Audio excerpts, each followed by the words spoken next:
نیلم کو بغیر ڈنڈے اور بدحواس ہو کر اپنی طرف آتا دیکھ کر واجدہ پریشان ہو گئی۔ کیا ہوا نیلم؟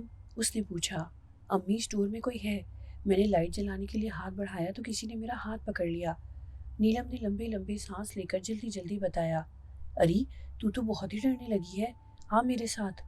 واجدہ نے اس کا ہاتھ پکڑا اور اندر کی طرف چلی۔ واجدہ نے محسوس کیا کہ نیلم کا ہاتھ بالکل ٹھنڈا تھا۔ اسٹور کے اندر پہنچ کر واجدہ نے لائٹ جلائی، وہاں ایسی کوئی چیز نہ تھی جو اس کا ہاتھ پکڑتی۔ کیا ہے یہاں؟ واجدہ نے نیلم سے پوچھا۔ اس بات کا وہ کیا جواب دیتی؟ اس نے کچھ دیکھا ہوتا تو جواب دیتی۔ اس نے محض محسوس کیا تھا اور اس وقت بھی وہ ایک بات محسوس کر رہی تھی۔ اس نے واجدہ کا بازو پکڑ کر ایک گہرا سانس لیا۔ امی آپ کو خوشبو محسوس ہو رہی ہے؟ نیلم نے ایک اور گہرا سانس لیتے ہوئے واجدہ سے پوچھا۔ ہاں کوئی خوشبو آ تو رہی ہے۔ واجدہ نے لمبا سانس لیا۔ کیسی خوشبو ہے یہ؟ نیلم نے سوال کیا۔ یہ تو گلاب کی پھولوں جیسی معلوم ہوتی ہے، واجدہ نے گہرا سانس لے کر کہا۔ اسٹور میں یہ خوشبو کہاں سے آ گئی؟ امی مجھے ڈر لگ رہا ہے۔ نیلم واجدہ کے بازو سے لپٹ گئی۔ پگلی اس میں ڈرنے کی کیا بات ہے؟ کوئی خوشبو سے بھی ڈرتا ہے؟ امی یہاں کچھ دیر پہلے ضرور کوئی تھا۔ نیلم کی آواز میں لرزش تھی۔ اری کوئی نہیں تھا، وہ محض تیرا وہم تھا۔ تجھے تو باہر بھی کوئی آدمی نظر آیا تھا، پتہ نہیں تجھے کیا ہو گیا ہے، ہر وقت کچھ نہ کچھ نظر آتا رہتا ہے۔ امی میں سچ کہہ رہی ہوں، اس کے ہاتھ کا لمس اب تک مجھے محسوس ہو رہا ہے، وہ کوئی بہت گرم ہاتھ تھا، بخار زدہ۔ نیلم نے اپنے ہاتھ کی پشت پر ہاتھ پھیرتے ہوئے کہا۔ واجدہ نے اس کی بات کا کوئی جواب نہ دیا۔ اس نے آگے بڑھ کر ایک ڈنڈا نکالا، وہ خوشبو ابھی تک آ رہی تھی، یوں محسوس ہوتا تھا اسٹور میں منو گلاب رکھے ہوئے ہوں۔ ڈنڈا نکال کر واجدہ باہر آئی، پھر وہ گھر کے بڑے دروازے سے باہر نکلی۔ نیلم اس کے پیچھے پیچھے تھی، وہ بہت سہمی ہوئی تھی۔ درخت کے تنے پر اب وہ جوتے نہ تھے، وہ زمین پر پڑے ہوئے تھے، شاید ہوا کے جھونکوں سے نیچے آ گرے تھے۔ نیلم نے اپنے دونوں جوتے اٹھائے، انہیں الٹ پلٹ کر دیکھا، وہ صحیح سلامت تھے۔ نیلم اس دن ٹیلر کے پاس نہ جا سکی، وہ اتنی خوفزدہ ہو گئی تھی کہ اس کا باہر نکلنے کو جی نہ چاہا۔ وہ ٹیلی ویژن کھول کر بیٹھ گئی، ٹیلی ویژن سے کوئی موسیقی کا پروگرام آ رہا تھا۔ واجدہ کچن میں تھی، وہ رات کے کھانے میں مصروف تھی۔ حسنہ کے جانے کے بعد اس نے کوئی باقاعدہ ملازمہ نہ رکھی تھی، جھاڑو پوچھے اور کپڑے دھونے کے لیے ایک ماسی رکھی ہوئی تھی جو صبح کام کر کے چلی جاتی تھی۔ فیاض حسین نے بارہا کہا تھا کہ کھانا پکانے کے لیے بھی کوئی ملازمہ رکھ لو، ہر وقت خود ہی کچن میں گھسی رہتی ہو، لیکن واجدہ اس کے لیے راضی نہ ہوئی، وہ خود ہی کھانا پکانا چاہتی تھی۔ اس وقت بھی وہ کھانے کے انتظامات میں مصروف تھی۔ ٹیلی ویژن دیکھتے دیکھتے اچانک نیلم کو محسوس ہوا جیسے کوئی اس کے آس پاس موجود ہے۔ اس نے ڈرتے ڈرتے ٹیلی ویژن اسکرین سے نظریں ہٹا کر دائیں بائیں دیکھا، کوئی نہ تھا۔ وہ پھر ٹیلی ویژن دیکھنے لگی، لیکن اس کا سکون لٹ چکا تھا، وہ بے چین ہو گئی تھی۔ پھر اسے اچانک محسوس ہوا جیسے کسی نے اس کے چہرے کے نزدیک لمبا سانس لیا ہو۔ وہ فوراً اٹھ کھڑی ہو گئی۔ اس نے کمرے میں چاروں طرف سہمی سہمی نظروں سے دیکھا، آس پاس کوئی نہ تھا۔ اس کا دل بڑی تیزی سے دھک دھک کر رہا تھا، اب اس سے کمرے میں نہ رکا گیا۔ اس نے ریموٹ کنٹرول کے ذریعے ٹیلی ویژن آف کیا، تیزی سے باہر نکل گئی۔ اسے معلوم تھا کہ واجدہ اس وقت کہاں ہوگی۔ وہ سیدھی باورچی خانے میں پہنچی، واجدہ وہاں موجود تھی، وہ سبزی کاٹ رہی تھی۔ لائیے امی میں کاٹ دوں سبزی، نیلم نے واجدہ کے نزدیک پہنچ کر کہا۔ اچھا، واجدہ نے ہنس کر نیلم کو ترچھی نگاہوں سے دیکھا۔ تمہیں سبزی کاٹنے سے کب سے دلچسپی ہو گئی؟ ابھی سے، نیلم نے سرسری سا جواب دیا۔ تم نے ٹیلی ویژن کیوں بند کر دیا؟ اتنا اچھا گانا آ رہا تھا، واجدہ نے پوچھا۔ آپ سن رہی تھی کیا؟ ٹیلی ویژن کھول دوں؟ نیلم نے کہا۔ نہیں، تم مجھے یہ بتاؤ کہ تم نے ٹیلی ویژن کیوں بند کیا، جبکہ تم موسیقی کے پروگرام پر جان دیتی ہو اور اس وقت تو تمہارا پسندیدہ فنکار اسکرین پر تھا۔ سچ بتا دوں، نیلم نے واجدہ کی آنکھوں میں دیکھا۔ ہاں بتاؤ، واجدہ نے مسکرا کر کہا۔ مجھے کمرے میں ڈر لگ رہا تھا، نیلم واجدہ کے نزدیک ہو کر بولی۔ نیلم اب تم بڑی ہو گئی ہو۔ ہاں امی میں جانتی ہوں کہ بڑی ہو گئی ہوں، بچی نہیں رہی ہوں، لیکن میں کیا کروں کہ مجھے ڈر لگ رہا ہے، اور جب سے ہم سید پور گئے ہیں تب سے خوفزدہ کر دینے والے واقعات کا سلسلہ شروع ہے۔ امی یہ سب کیا ہو رہا ہے؟ کہیں کچھ نہیں ہو رہا، واجدہ نے بے نیازی سے کہا۔ آؤ چلو ٹی وی لاؤنج چلتے ہیں، میں وہیں بیٹھ کر سبزی کاٹ لوں گی، پروگرام بھی دیکھ لوں گی۔ ٹھیک ہے چلیں، نیلم واجدہ کے پیچھے پیچھے ہو لی۔ ٹی وی لاؤنج میں آ کر نیلم نے صوفے پر پڑا ریموٹ کنٹرول اٹھایا اور ٹی وی کھول دیا۔ ٹی وی کی اسکرین فوراً روشن ہو گئی اور ایک روشن روشن چہرہ چھوٹی اسکرین پر نمودار ہو گیا۔ واجدہ اپنی سبزی کے ساتھ نیچے قالین پر بیٹھ گئی۔ نیلم صوفے پر براجمان ہو گئی۔ وہ کچھ دیر پہلے اسی جگہ بیٹھی تھی جب اسے یہ احساس ہوا تھا کہ کمرے میں کوئی ہے۔ پھر کسی نے اس کے بہت نزدیک لمبا سا سانس لیا تھا۔ نیلم نے چاروں طرف نظریں گھما کر دیکھا، اسے کہیں کچھ نظر نہ آیا۔ اب کمرے میں کسی کی موجودگی کا احساس بھی ختم ہو گیا تھا۔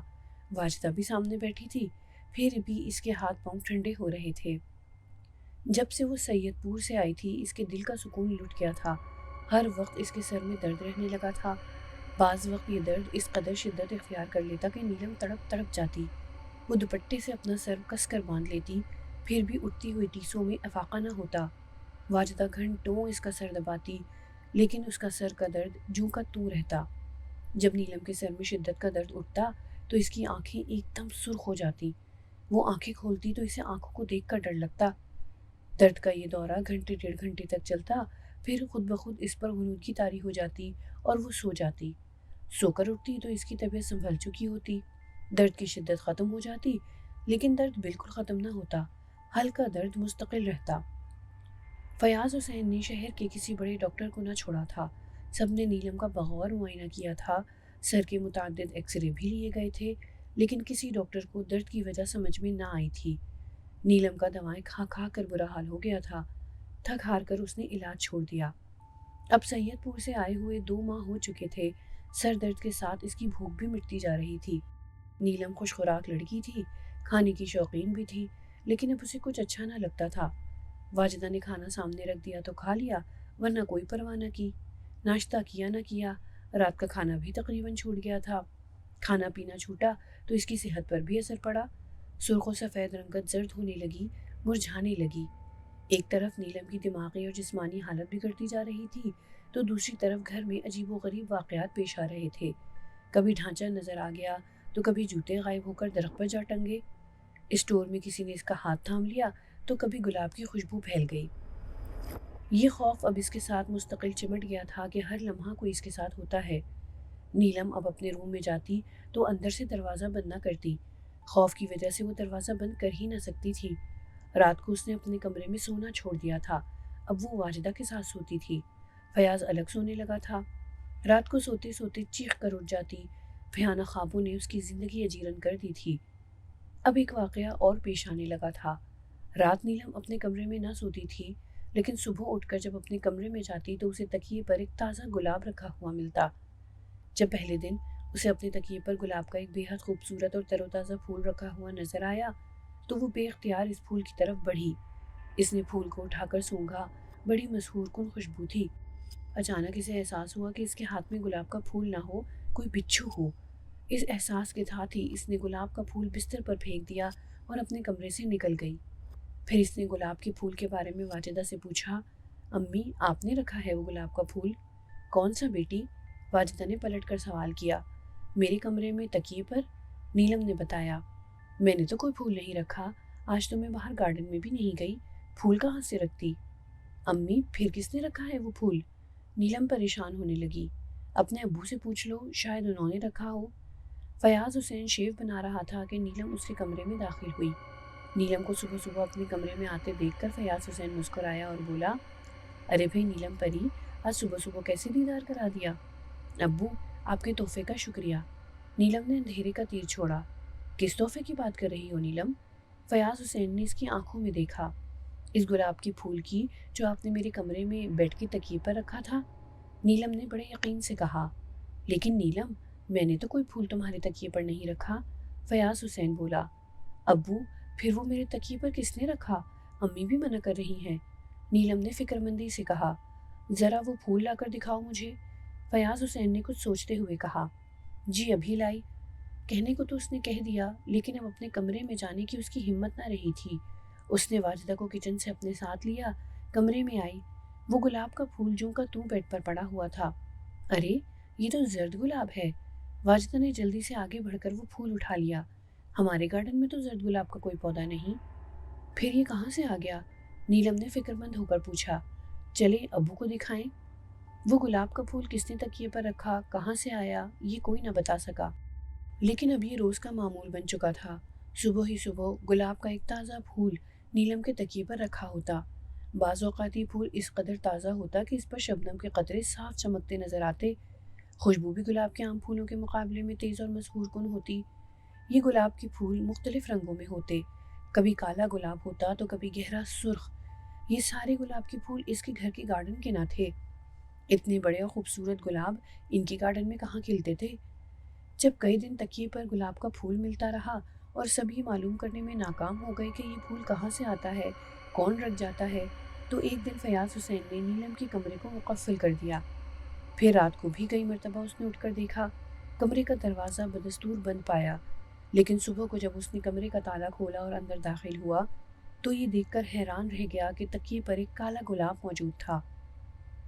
اس گلاب پر شبنم کے قطرے چمک رہے تھے، اس قدر تازہ تھا کہ اس کی خوشبو پورے کمرے میں پھیلی ہوئی تھی۔ نیلم کے کمرے میں ایک کھڑکی تھی، فیاض حسین نے اسے چیک کیا، وہ اندر سے بدستور بند تھی۔ ابھی وہ کالے گلاب کو دیکھ کر حیران اور پریشان ہی ہو رہا تھا کہ واجدہ کمرے میں آ گئی۔ اس نے تکیے پر پھول رکھا دیکھا تو سر پکڑ کر بیٹھ گئی۔ دروازہ بند ہونے کے باوجود واجدہ نے فیاض کو سوالیہ نگاہوں سے دیکھا۔ ہاں، دروازہ مقفل ہونے کے باوجود یہ گلاب کا پھول یہاں موجود ہے۔ عقل دنگ ہے، کچھ سمجھ میں نہیں آ رہا کہ یہ گلاب کا پھول کہاں سے آیا۔ فیاض حیران ہو رہا تھا۔ فیاض، یہ مجھے کسی انسان کا کام نہیں معلوم ہوتا، واجدہ پریشان ہو کر بولی۔ کچھ سمجھ میں نہیں آتا، اب ایک آخری بات اور رہ گئی ہے، فیاض نے کہا۔ وہ کیا ہے؟ کمرے کی ہر طرح نگرانی کر کے دیکھ لی ہے، اب سوچتا ہوں کہ اس کمرے میں ایک رات گزار کر دیکھ لوں، کسی پردے کے پیچھے چھپ کر بیٹھ جاؤں اور صبح تک بیٹھا رہوں، پھر دیکھوں کہ یہ پھول کہاں سے آتا ہے، کون رکھتا ہے، فیاض حسین نے جواب دیا۔ ہائے نہیں فیاض، واجدہ اپنا دل پکڑ کر بولی، میں تمہیں تنہا کمرے میں نہیں رہنے دوں گی۔ ارے کچھ نہیں ہوگا، فیاض نے بے نیازی سے کہا۔ نہ فیاض، ایسا سوچنا بھی نہیں، میں تمہیں کسی قیمت پر کمرے میں اکیلا نہیں رہنے دوں گی۔ اچھا ایسا کرو، دونوں رہیں گے، فیاض حسین نے مسکرا کر کہا۔ نہ بابا، میرے بس کا نہیں ہے، خدا نخواستہ کچھ نظر آ گیا تو میرا تو ہارٹ فیل ہو جائے گا۔ فیاض، ایسا کیوں نہیں کرتے کہ اس کمرے میں ایک رات کسی اور کو سلا دو؟ ہاں ایسا ہو سکتا ہے، فیاض حسین نے کچھ سوچتے ہوئے کہا، لیکن کس کو سلاؤں؟ کون سونے کی ہمت کرے گا؟ جسے بھی سلاؤ اسے بتانا کچھ نہیں، بغیر بتائے سونے کو کہہ دینا، واجدہ نے ترکیب بتائی۔ کس سے کہوں سونے کو؟ فیاض حسین نے سوچتے ہوئے کہا۔ اپنے دفتر کے چپراسی ولی محمد سے کیوں نہیں کہہ دیتے؟ واجدہ نے مشورہ دیا۔ ہاں یہ ٹھیک ہے، اس سے کہوں گا تو وہ کوئی سوال بھی نہیں کرے گا، خاموشی سے آ کر سو جائے گا۔ اور ہوا بھی یہی۔ رات کو جب دفتر بند کرنے کا وقت ہوا تو فیاض نے ولی محمد سے کہا، ولی محمد تم اپنی بیوی کو بتا کر میرے گھر آ جاؤ، رات کو تم نے وہیں رہنا ہے۔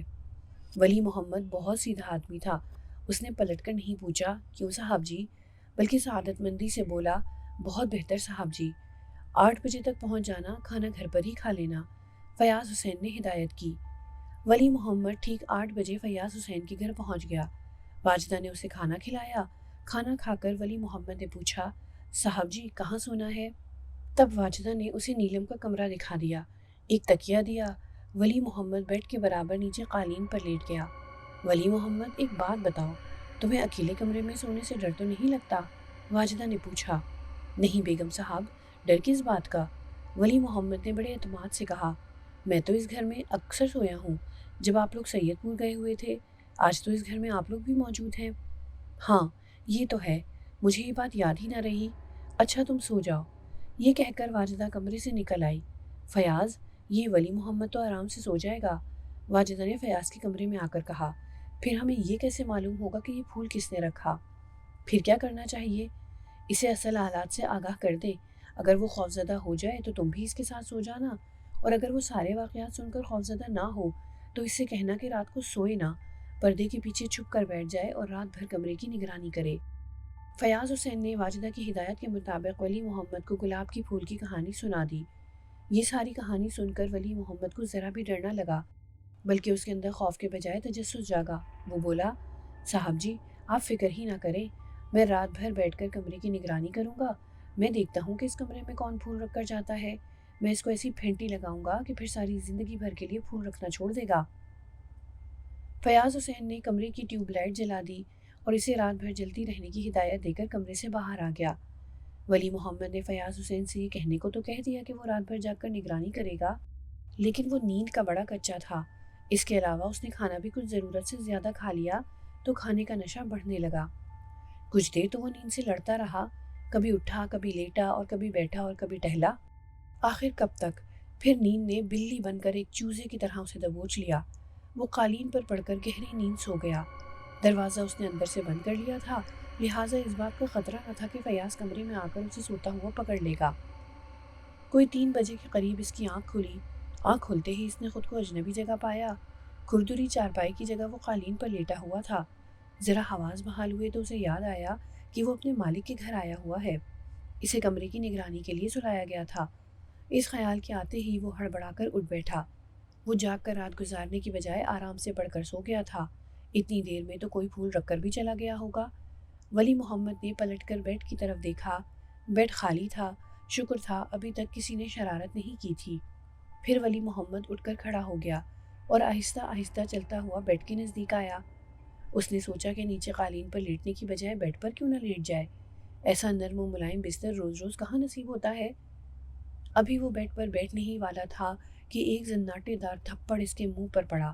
اس کا منہ پھر گیا۔ وہ اپنے گال سہلاتا ہوا پیچھے ہٹا۔ اس کا جسم کانپنے لگا تھا۔ اس نے خوفزدہ انداز میں چاروں طرف دیکھا، مگر کمرے میں تھپڑ مارنے والا کہیں نظر نہ آیا۔ پھر اچانک اس کی نظر بیڈ پر پڑی۔ اسے دیکھ کر ولی محمد کی چیخ نکل گئی۔ وہ کوئی انتہائی بدشکل آدمی تھا جو بیڈ پر نیم دراز تھا۔ اس کے چہرے اور سر پر جگہ جگہ زخموں کے نشانات تھے جن سے سرخ سرخ خون ٹپک رہا تھا۔ وہ ایک ہاتھ میں چمڑے کا دستانہ پہنے ہوئے تھا، انگلیوں کی جگہ نوکیلی کیلیں نکلی ہوئی تھیں۔ ولی محمد اس بدحیت آدمی کو دیکھ کر حواس باختہ ہو گیا۔ وہ چیختا ہوا دروازے کی طرف بھاگا۔ اس نے جلدی سے دروازے کی چٹخنی کھولی اور گیلری میں بھاگا۔ پہلی ہی چیخ پر فیاض حسین کی آنکھ کھل گئی تھی۔ وہ فوراً اٹھ کر باہر آیا۔ ولی محمد اسے دیکھ کر تیزی سے اس سے چمٹ گیا۔ فیاض حسین نے بمشکل اسے اپنے سے الگ کیا اور بولا، کیا ہوا ولی محمد؟ صاحب جی وہ ولی محمد کی سانس چڑھی ہوئی تھی، اس سے بولا نہیں جا رہا تھا۔ کیا وہ؟ فیاض نے نرمی سے پوچھا۔ صاحب جی کمرے میں کوئی ہے، ولی محمد بمشکل بولا۔ کمرے میں کون ہے؟ آؤ میرے ساتھ۔ نہیں صاحب جی، میں ادھر نہیں جاؤں گا، وہ بڑی ڈراؤنی شکل کا آدمی ہے۔ آوازیں سن کر واجدہ کی بھی آنکھ کھل گئی۔ وہ بھی اپنے کمرے سے نکل آئی اور دونوں کو راہداری میں کھڑے دیکھ کر بولی، کیا ہوا؟ کمرے سے چیختا ہوا نکلا ہے، میں اس سے یہی پوچھ رہا ہوں، یہ بتا رہا ہے کہ کوئی ڈراؤنی شکل کا آدمی کمرے میں موجود ہے۔ ہائے میرے اللہ! واجدہ خوفزدہ ہو گئی۔ میں دیکھتا ہوں جا کر کون ہے کمرے میں۔ یہ کہہ کر فیاض حسین تیزی سے آگے بڑھا۔ واجدہ اور ولی محمد اسے ٹوکتے ہی رہ گئے۔ ولی محمد صاحب کے پیچھے جاؤ۔ واجدہ نے ولی محمد کو ہدایت کی۔ بیگم صاحبہ میں ولی محمد کی سٹی گم ہو گئی۔ ہاں جلدی جاؤ، بھاگو، واجدہ نے ذرا غصے سے کہا۔ ابھی وہ ہلا بھی نہ تھا کہ فیاض فوراً واپس آ گیا۔ وہاں تو کچھ نہیں ہے، اس نے بتایا۔ یہ سن کر ولی محمد کو کچھ اطمینان ہوا۔ وہ جلدی سے کمرے کی طرف بڑھا، پھر اس نے کمرے میں ڈرتے ڈرتے قدم رکھا۔ اب واقعی وہاں کوئی نہ تھا۔ ولی محمد نے جو کچھ دیکھا تھا اس کی تفصیل اس نے فیاض حسین کو بتا دی۔ مجھے لگتا ہے ولی محمد تم نے ضرور کوئی خواب دیکھا ہے، فیاض حسین نے اظہار خیال کیا۔ نہیں صاحب جی، وہ خواب ہرگز نہ تھا، میں نے جو کچھ دیکھا ہے اپنی جاگتی آنکھوں سے دیکھا ہے۔ پھر وہ کہاں گیا؟ فیاض حسین نے پوچھا۔ صاحب جی کسی نے میرے تھپڑ بھی مارا تھا، ولی محمد نے انکشاف کیا۔ تھپڑ؟ فیاض حسین نے حیرت سے پوچھا۔ صاحب جی یہاں، اس طرف۔ ولی محمد نے دہنا گال فیاض حسین کی طرف کیا۔ فیاض حسین نے اس کا چہرہ دیکھا تو دنگ رہ گیا۔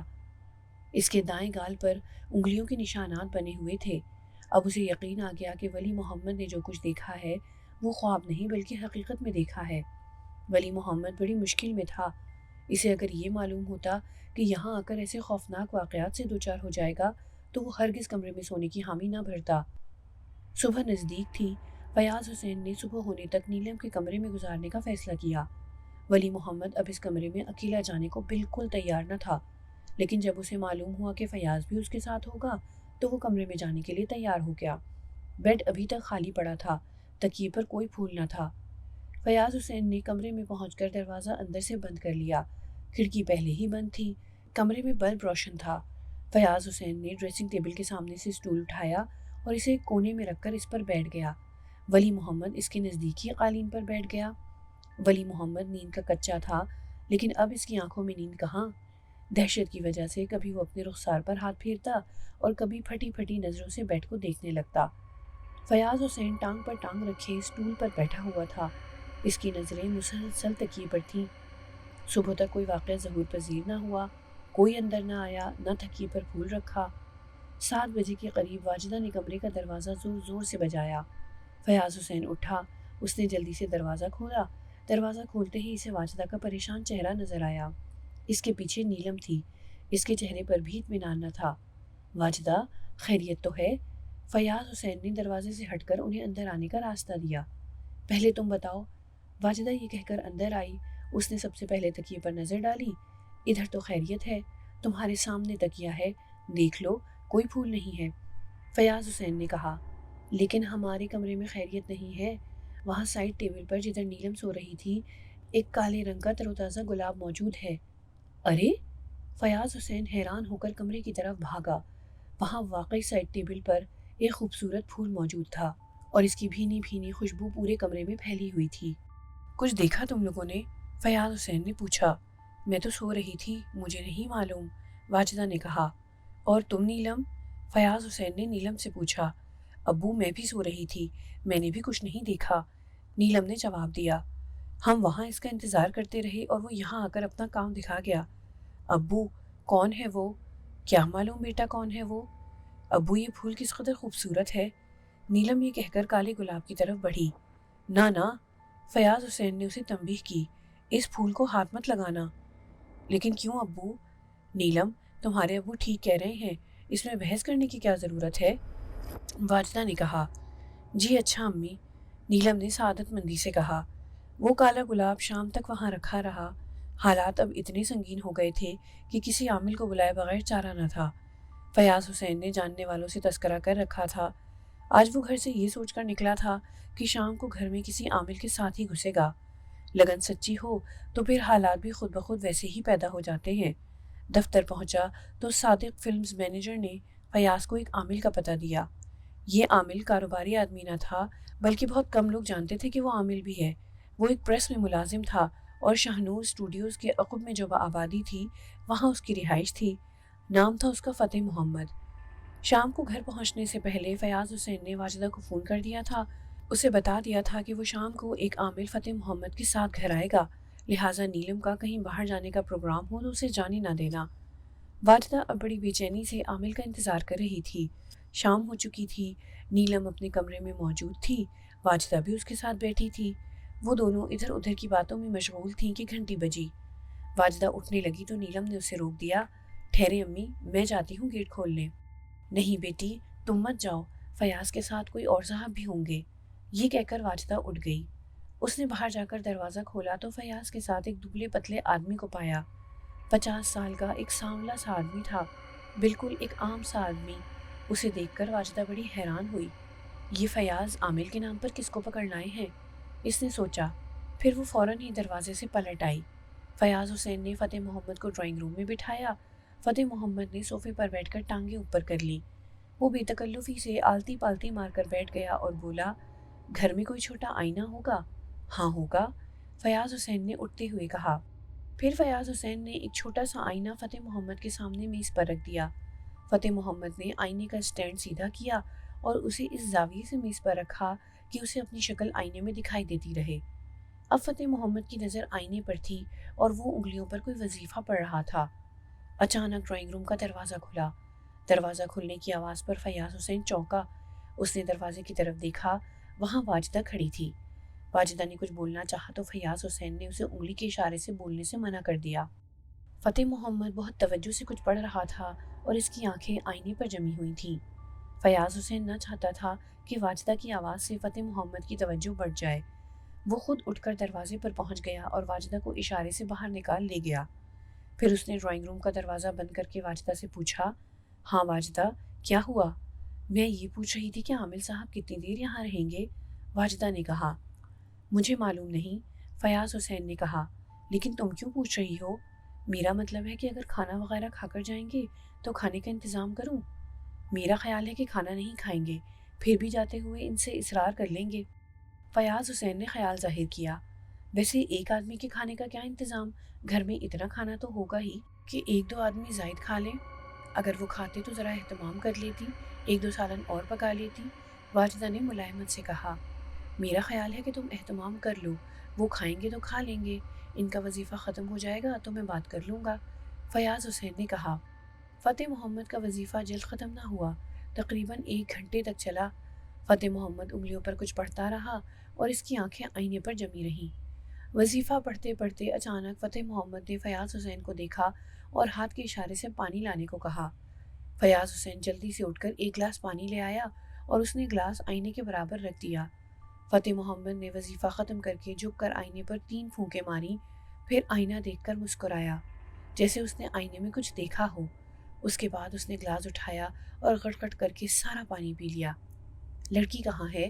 فتح محمد نے گلاس میز پر رکھتے ہوئے پوچھا۔ گھر میں، اندر، فیاض حسین نے بتایا۔ اس کے سر کا ایک بال چاہیے، میں لے کر آتا ہوں۔ فیاض حسین اٹھتا ہوا بولا، لڑکی کو تو بلانے کی ضرورت نہیں ہے۔ نہیں، لڑکی کو لانے کی ضرورت نہیں، صرف اس کے سر کا ایک بال چاہیے، فتح محمد نے کہا۔ فیاض حسین کو نیلم کے سر کا بال لانے میں چند سیکنڈ لگے۔ وہ بال لا کر اس نے فتح محمد کے سامنے کر دیا، یہ لیجئے۔ فتح محمد نے فیاض کے ہاتھ سے نیلم کے سر کا بال لیا۔ پہلے اس نے اسے روشنی کی طرف کر کے دیکھا، پھر بال کا ایک سرا اس نے اپنی انگلی میں لپیٹ لیا۔ پھر اس نے کچھ پڑھنا شروع کیا۔ اب وہ پڑھتا جاتا تھا اور بال کو انگلی پر لپیٹتا جاتا تھا، یہاں تک کہ سارا بال اس کی انگلی پر لپٹ گیا۔ پھر اس نے انگوٹھے سے بال کے سرے کو دبا لیا تاکہ وہ کھل نہ سکے۔ فیاض حسین اسے بغور دیکھ رہا تھا۔ اچانک فتح محمد کھڑا ہو گیا۔ اس کی نظریں کسی غیر مرئی نقطے پر جمی ہوئی تھیں۔ وہ بالکل سیدھا کھڑا تھا، جیسے اسے زمین میں کسی بلی کی طرح گاڑ دیا گیا ہو۔ پھر وہ چلا، اس کا رخ دروازے کی طرف تھا۔ وہ کسی ایسے معمول کی طرح قدم اٹھا رہا تھا جس پر میزمرزم کر دیا گیا ہو۔ فیاض حسین خاموشی سے اس کے پیچھے ہو لیا۔ فتح محمد نے بند دروازے کو کھولا اور باہر نکل گیا۔ فیاض کا خیال تھا کہ اس کا رخ گھر سے باہر کی طرف ہوگا، لیکن ایسا نہ ہوا، وہ گھر کے اندر جا رہا تھا۔ فیاض حسین اس کے پیچھے پیچھے چلتا رہا۔ فتح محمد نیلم کے کمرے میں گیا، نہ ان کے بیڈ روم میں، نہ وہ ٹی وی لاؤنج میں گیا، اس کا رخ سٹور کی طرف تھا۔ فتح محمد نے میکانکی انداز میں سٹور کا دروازہ کھولا اور اس میں داخل ہو گیا۔ فیاض حسین جب تک دروازے کے نزدیک پہنچا، اس وقت تک دروازہ اندر سے بند ہو چکا تھا۔ اچانک اندر سے میاؤں کی خوفناک آواز آئی، پھر ایسا محسوس ہوا جیسے 2 شخص آپس میں گتھم گتھا ہو گئے ہیں۔ اندر سے چیزوں کے گرنے کی آوازیں آ رہی تھیں۔ کچھ دیر مزید اندر سے آوازیں آتی رہیں، پھر ایک دم سناٹا چھا گیا۔ تھوڑی دیر بعد سٹور کا دروازہ کھلا۔ فتح محمد سٹور سے برآمد ہوا۔ فیاض حسین ان کی شکل دیکھتے ہی کانپ گیا۔ وہ کسی چھپکلی کی طرح زرد ہو رہا تھا۔ اس کے چہرے کی متانت میں کوئی فرق نہ آیا تھا، ویسی ہی سنجیدگی طاری تھی جیسی سٹور میں داخل ہوتے وقت تھی۔ اس کے سفید کپڑوں پر جگہ جگہ خون کے چھینٹے پڑے ہوئے تھے۔ پانی، فتح محمد نے بڑی بے چینی سے کہا۔ فیاض حسین فوراً 1 گلاس پانی لے آیا۔ فتح محمد اتنی دیر میں ڈرائنگ روم میں پہنچ چکا تھا۔ فیاض حسین نے اس کو پانی لے جا کر دیا۔ فتح محمد نے بڑی بےتابی سے گلاس اس کے ہاتھ سے لے لیا اور بڑی تیزی سے ایک ہی سانس میں گلاس خالی کر دیا۔ پھر فیاض کی طرف گلاس بڑھاتا ہوا بولا، اور فیاض حسین اس مرتبہ جگ بھر کر لے آیا اور اس نے 1 گلاس پانی اسے اور پیش کیا۔ فتح محمد نے پانی غٹ غٹ پی لیا اور گلاس فیاض کی طرف بڑھاتا ہوا بولا، اور میرا حلق خشک ہو رہا ہے، پیٹ میں آگ لگی ہے۔ اس طرح فتح محمد نے 4 گلاس پانی کے پیے، تب کہیں جا کر اس کے حواس بحال ہوئے۔ یہ کیا ہوا؟ فیاض حسین نے اس کے کپڑوں پر پڑے ہوئے سرخ دھبوں کے بارے میں پوچھا۔ یہ خون کے دھبے ہیں، فتح محمد نے بڑے پراسرار انداز میں کہا۔ آپ کو چوٹ لگی ہے؟ فیاض حسین نے فکر مندی سے پوچھا۔ ہاں، وہ مجھے چوٹ دے گیا ہے، بہت زبردست ہے وہ، فتح محمد نے گول مول جواب دیا۔ کس کی بات کر رہے ہیں آپ؟ میرا مشورہ مانیں گے؟ فتح محمد نے جواب دینے کی بجائے سوال کیا۔ جی فرمائیں، فیاض حسین نے بڑی سنجیدگی سے کہا۔ آپ اپنی لڑکی کی جتنی جلد ممکن ہو سکے شادی کر دیں، فتح محمد نے ہدایت کی۔ ابھی تو وہ پڑھ رہی ہے، فیاض حسین نے بتایا۔ کیا آپ کو اپنی لڑکی کی زندگی عزیز نہیں؟ فتح محمد نے تنبیہ کی۔ وہ میری اکلوتی بیٹی ہے، فیاض حسین نے گھبرا کر کہا۔ اس سے زیادہ عزیز کون ہوگا؟ پھر میں جو کچھ کہہ رہا ہوں وہ کریں، شادی بھی اس کی کہیں دور ہونی چاہیے، اس پر زبردست اثر ہے، وہ دن بدن اسے اپنے گھیرے میں لیتا جا رہا ہے۔ فتح محمد نے بڑے پراسرار انداز میں کہا۔ آپ کچھ کریں نا، جو کچھ کہیں گے حاضر کر دوں گا۔ فیاض حسین بولا۔ پیسوں سے اثر دور نہ ہوگا، اس کے لیے بہت محنت کرنا پڑے گی، اتنی محنت میری بھی ساتھ سے باہر ہے۔ فتح محمد نے بے حد مایوسانہ انداز میں گردن ہلائی۔ اچھا میں چلتا ہوں۔ ارے ارے، فیاض حسین نے چونک کر کہا۔ آپ بیٹھی تو کھانا کھا کر جائیے گا۔ نہیں، کھانا میں نہ کھاؤں گا، فتح محمد نے کھڑے ہوتے ہوئے وثوق سے کہا۔ کوئی نظر و نیاز؟ فیاض حسین نے پوچھا۔ میں کوئی پیر نہیں ہوں، فقیر آدمی ہوں، فتح محمد نے بڑی انکساری سے کہا۔ آپ نے یہاں تک آنے کی زحمت کی، کوئی فیس وغیرہ؟ فیاض حسین نے گھما پھرا کر پھر سوال کیا۔ نہیں فیاض صاحب، مجھے کچھ نہیں چاہیے، فتح محمد ڈرائنگ روم سے باہر نکلتا ہوا بولا۔ میں نے جو ہدایت کی ہے اس پر فوراً عمل کریں، ورنہ آپ کی لڑکی کی زندگی خطرے میں پڑ جائے گی۔ یہ کہہ کر فتح محمد ایک لمحہ نہ رکا، وہ کچھ خوفزدہ سا محسوس ہو رہا تھا اور اس کی کوشش تھی کہ وہ جلد از جلد اس گھر سے نکل جائے۔ فتح محمد کو وہ گیٹ تک چھوڑ کر آیا۔ فیاض حسین بہت پریشان تھا، نیلم کے بارے میں فتح محمد جو کہہ گیا تھا وہ اذیت میں مبتلا کر دینے والا تھا۔ اس کے علاوہ فتح محمد کی جو درگت یہاں بنی تھی اور اس کے کپڑوں پر خون کے چھینٹے جو پڑ گئے تھے، یہ سب فیاض حسین کو حیران اور پریشان کر دینے کے لیے کافی تھے۔ فیاض حسین نے دروازے میں قدم رکھا تو واجدہ سامنے کھڑی تھی۔ وہ بولی، کیا عامر صاحب چلے گئے؟ ہاں چلے گئے، فیاض حسین نے جواب دیا۔ کیا وہ اسٹور میں بھی گئے تھے؟ واجدہ نے سوال کیا۔ ہاں گئے تھے۔ اسٹور میں وہ کیوں گئے تھے؟ مجھے نہیں معلوم کہ وہ وہاں کیوں گئے تھے، بس بیٹھے بیٹھے خود بخود اٹھ کر اسٹور میں داخل ہو گئے اور پھر جب اندر سے باہر آئے تو ان کی ہوش اڑے ہوئے تھے اور لباس پر خون کے دھبے تھے۔ خون کے دھبے؟ واجدہ کی آنکھیں خوف سے پھٹ گئیں۔ کیا وہ زخمی ہو گئے تھے؟ نہیں، ان کے جسم پر کوئی زخم نہ تھا، فیاض حسین نے وضاحت کی۔ کیا بتایا انہوں نے؟ واجدہ نے پوچھا۔ کوئی صاف بات نہیں کی، بس اتنا بتایا کہ نیلم پر زبردست اثر ہے، اس کی جلد از جلد شادی نہ کی تو اس کی زندگی خطرے میں پڑ جائے گی۔ فیاض حسین نے فکر مندی سے کہا۔ اثر ہے تو اسے دور کریں، انہیں یہاں کس لیے بلایا تھا؟ واجدہ وارفتگی سے بولی۔ میرا خیال ہے کہ معاملہ ان کی بس سے باہر ہے، وہ یہاں سے ڈرے ڈرے سہمے سہمے سے گئے ہیں۔ فیاض، پھر کیا ہوگا؟ واجدہ پریشان ہو گئی۔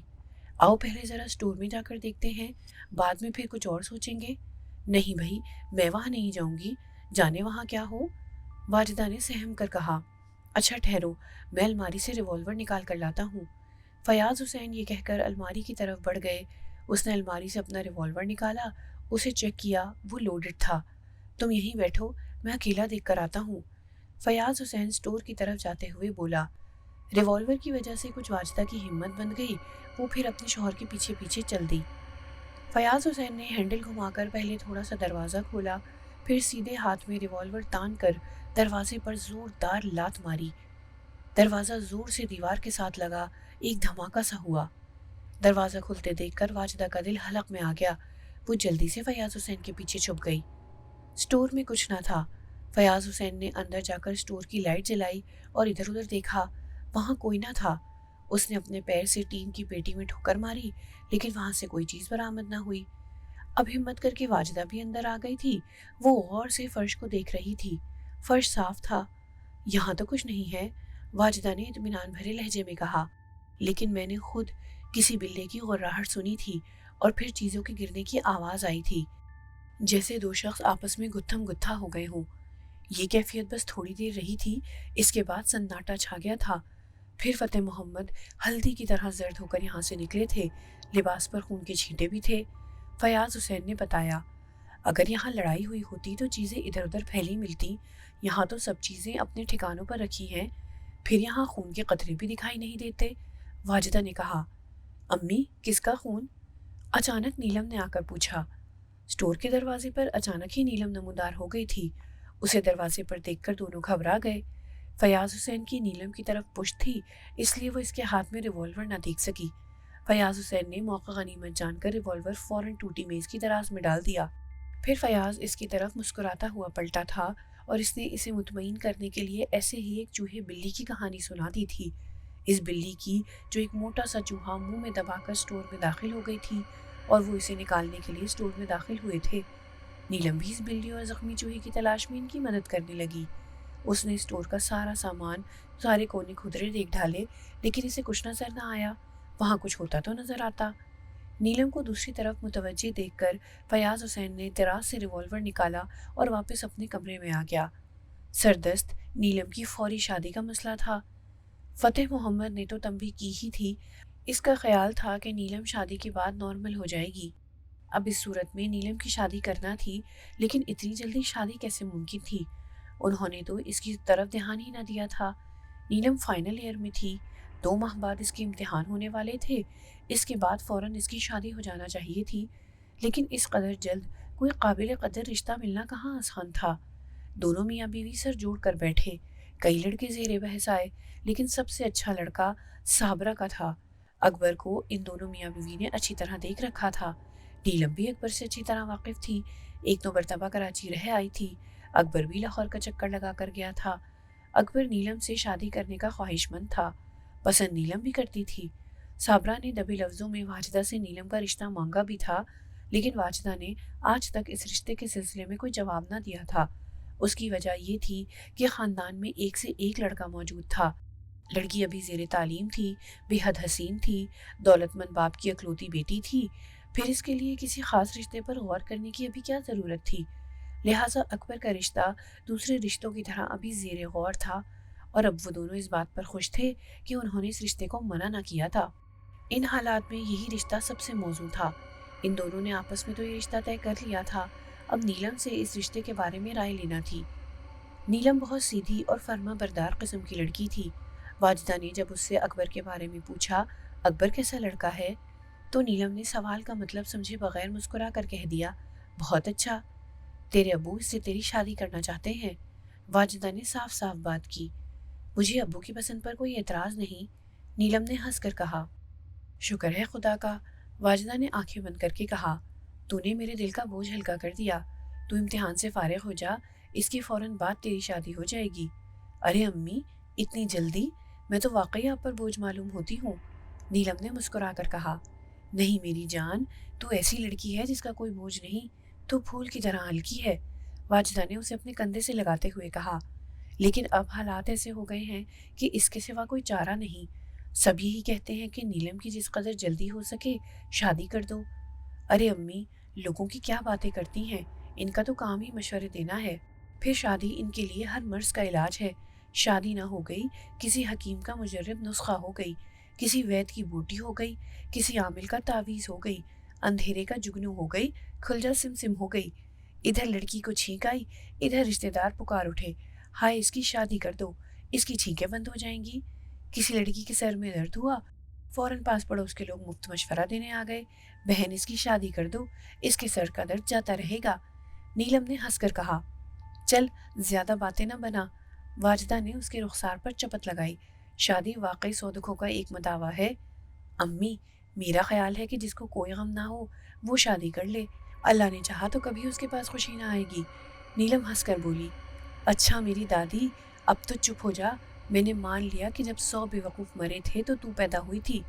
امی، 100 بے وقوف نہیں، عقل مند کہیے، نیلم نے ہنستے ہوئے کہا۔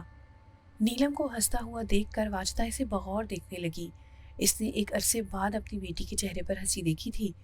واجدہ نے اس کی پیشانی چوم کر گلے سے لگایا، پھر دل ہی دل میں نیلم کے بخت اچھے ہونے کی ڈھیروں دعائیں کر ڈالی، لیکن اس کے بخت اچھے نہ ہوئے، اس کی تقدیر نہ بدلی، قسمت اچھی نہ ہوئی۔ 4 ماہ بعد نیلم کی اکبر سے شادی ہو گئی۔ یہ تھے وہ حالات اور واقعات جن سے فیاض، واجدہ اور نیلم گزرے تھے۔ فیاض نے اب کوئی بات نہ چھپائی تھی، بلکہ ہر بات تفصیل سے بتا دی تھی۔ سب لوگ ان واقعات کو بڑی توجہ، حیرت اور دلچسپی سے سن رہے تھے۔ جب فیاض نے اپنی داستان ختم کی تو محفل پر سناٹا طاری ہو گیا۔ کچھ دیر تک کسی نے کسی سے بات نہ کی، ہر شخص اپنی جگہ ششدر رہ گیا تھا۔ فرقان ماموں نے دیوار کی گھڑی پر نظر ڈالی، اس وقت رات کے ٹھیک 12 بج رہے تھے۔ کمرے میں اس قدر سناٹا تھا کہ گھڑی کی ٹک ٹک صاف سنائی دے رہی تھی۔ اچانک یہ ٹک ٹک بند ہو گئی، گھڑی کا پنڈولم ساکت ہو گیا، یوں جیسے وقت ٹھہر گیا ہو۔